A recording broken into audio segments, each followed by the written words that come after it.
That's how we program. All a function is a single entry point and multiple exits, right? Basic blocks are one entry point and one exit point. The difference between a basic block and a function is there's some stack effects, right? When you go into a function, you have to manipulate the stack, your return address. When you exit a function, the way you calculate where you're going is also based on the stack. But there's really no difference between basic blocks and functions. It's the only reason we have functions is because that's how we code in C or C++ or whatever. The machine doesn't care. You could have tons of basic blocks and jump in between them. It doesn't really matter. So for like automated analysis, a function or basic blocks, a function has more cross-references. A function exits a little bit different, but it doesn't really matter. So a basic block, since it has one input and one output, is kind of like, you can think of it as a math function. You have one thing goes in and one thing goes out, and there's like some type of transformation. So you take all these transformations, all these expressions from basic blocks, and you string them together, and that's your function. So that's kind of how we try to come up with these expressions and transformations to define functions, so that when we do the bottom up, we have like a formula for it. We don't have to analyze it all over again. And like I said, I don't care about self-modifying code. No, I don't care about analyzing I don't know, worms or whatever for vulnerabilities. I care about owning Microsoft. I care about Oracle. I care about the good stuff. So I'm going to show unbounded loops next. I'm going to cover my friend Matt. That's part of this project. He used to work doing static analysis. He had his own company, and then he sold it. One of the bugs he found was a client-side vulnerability in Trillian, in the RSS reader. And it's basically one of these unbounded loops. This is also very similar to what we saw with the MSRPC DCOM, like the blaster worm, where there was an unbounded loop looking for a backslash on the computer name. So this is what we use to find loops. We find something that's closed on itself, and there's a pointer. This pointer is being used for two things. It's being used to write out a value, and it's also being incremented. The exit from the loop is tainted byte comparison. So there's some user input involved in it. We track all tainted data, so we know if it's tainted or not. And that comparison that was used is being written to this pointer. So we know that user data is being written out to some location, it's being incremented, and that defines an unbounded loop. This is like an inline stir copy.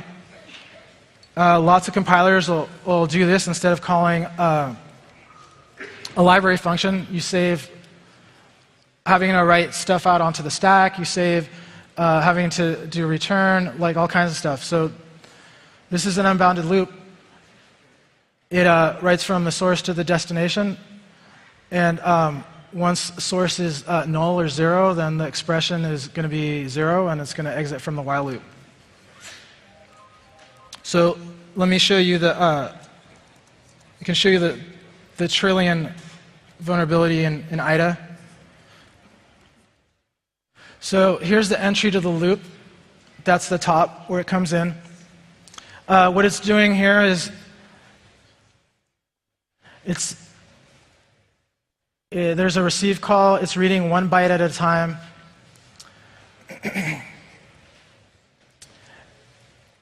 This AL is the buffer is being held in.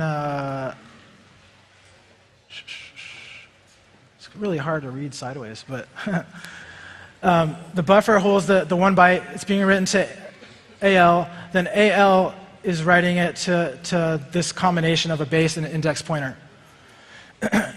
EDI is going to be the base register, so that's the address of the buffer, and ESI is being incremented.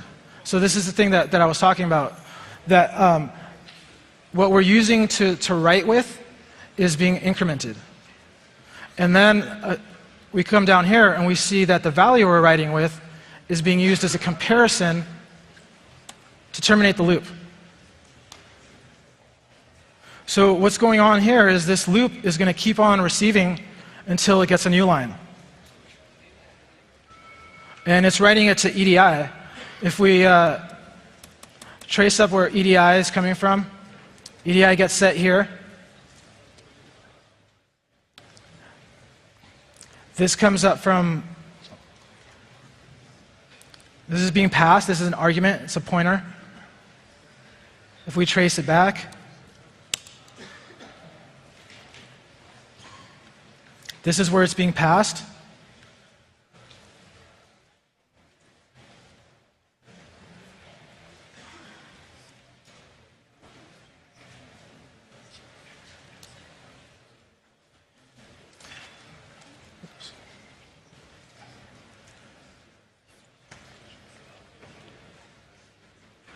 Just lost my place for a second.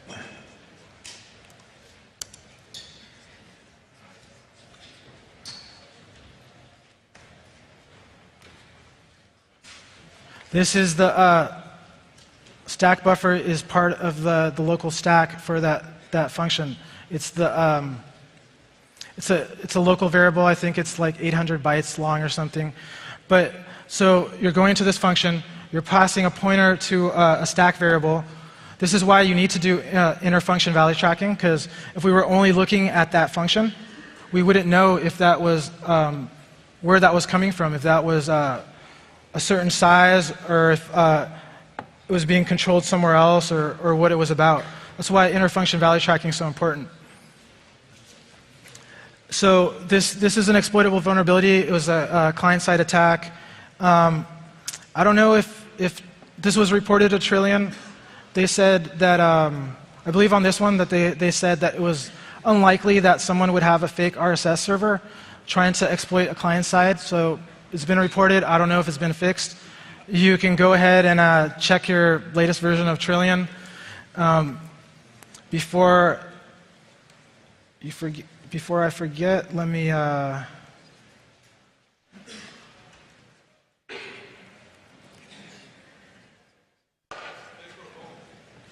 What's that? I don't think it really matters, right? They were told. You know, it's sometimes you tell vendor stuff, and if they don't want to fix it, they think it's not a problem. I don't know what to tell them. So this is the function, if you guys want to write down the address. I'd check, if you use Trillian, I would check it. So this is a simple vulnerability, and it was caught using binary static detection, and it catches bugs. Here's the something kind of similar. This is the MSRPC blaster. There was an overflow in the machine name. Basically, going into this function, all it wants to do is pull out the machine name. It knows that the machine name is terminated by backslash, so it's going to keep on writing into destination until it finds the backslash. So you can make that as big as you want, and you overflow a stack buffer. And I actually took this snippet from Mark Dowd's new book. It's an awesome book. If you don't have it, you should definitely check it out. Art of Software Security Assessment. There's all kinds of stuff in there for source code auditing, but a lot of it applies to binary auditing as well. It has really good sections on signed attacks, on integer when things get stepped up to integer, comparisons between negatives and positives, comparing lots of comparison-based attacks on there. And they cover a lot of the vulnerabilities that they've discovered over the years, like the SSH challenge attack that one of them found. There's also the CRC32, the detach, the X2 bug. There's tons and tons of stuff on there. If you don't have that book, I would definitely get it. So bounded loops. Bounded loops means that there's some type of condition that's going to stop it. Whether it's, let's say you're saying go through this loop 10 times or whatever. Just because it's bounded doesn't mean it's not vulnerable. There's been lots of vulnerabilities with like inline WSNN copy, where people think that function from Windows takes the number of bytes, but it takes the number of wide characters. So they put too many on there, and basically you create you can write twice as much to the output buffer as you intended. So the way that you look for this is you find that the closed loop, the jump back to the top. You look for pointers that are being written to and incremented. You see that there's a comparison with the input, and there's a variable, whether it's a register or on the stack or whatever it is, it's being incremented or decremented by a certain amount each time you go through the loop. So when you enter the loop and you're writing to this buffer, every time a buffer is created, we know the size of it. We register like all malloc calls, all the stack allocations and whatnot. We know how much space there is. So we just go through this and just double check. Make sure that you can't write more than the buffer allows. So that's really quick coverage of what it does and what we've done so far. Like I said, it's still a proof of concept. Right now, there's probably daily check-ins, daily changes. Been writing a lot of stuff for the emulator. I tried connecting earlier to pull down the latest build from SourceForge, and I had a problem with my internet. But if you catch me later, I'll have it on my laptop, and I can show you what's going on, or you can just pull it down yourself. So check it out. It's there. It's open source. You just look at the code. If you have any ideas, if you guys think I'm doing something wrong or something could be better, I would love the input. And is there any questions?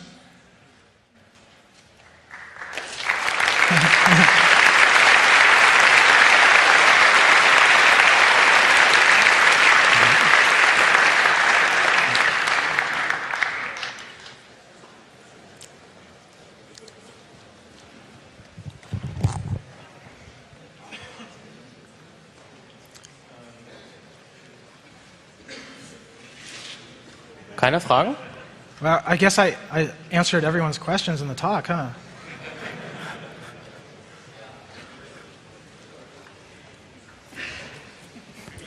Why did you choose to implement in C#? Sorry. What's that? Why did you choose to implement in C#? I chose to implement in C# because Matt chose to implement in C#, and I was kind of forced to, I could say. But the real reason we did C# is because of Mono, because we could run it in Linux. It was sandboxed.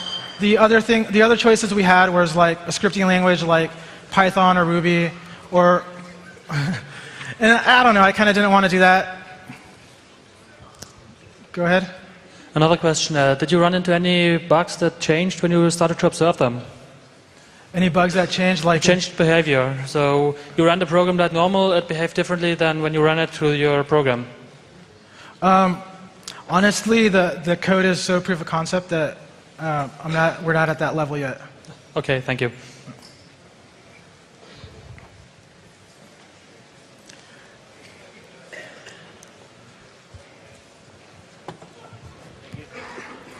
Hi. I'm thinking about the stopping problem, and I was wondering if you you've thought about how you're going to deal with things like recursion and possibly machine state